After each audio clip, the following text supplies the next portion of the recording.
Five signs na mababa ang financial IQ mo. Una is lagi kang kapos sa pera. Ito yung 5 days bago ang payday talagang wala ka ng pera or wala nang natira sa sweldo mo. And pangalawa, umaasa ka sa utang pag kinapos.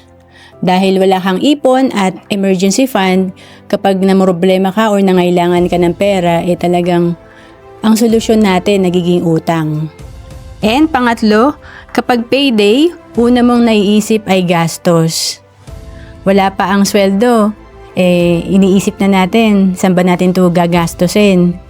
Pagpunta natin sa mall, isang oras pa lang, ang laki na nagastos natin. Pero yung sweldo natin, 15 days natin inantay at pinagtrabahuhan.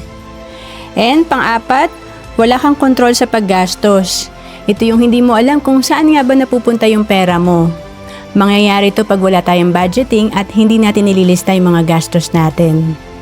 And pang-lima, wala kang oras mag-aral about personal finance. Tandaan na importante ang financial education kasi sa school, natuto tayo kung paano kumita at magtrabaho, pero ang financial education dapat aralin din natin para alam natin kung paano natin i-handle ang ating kinikita.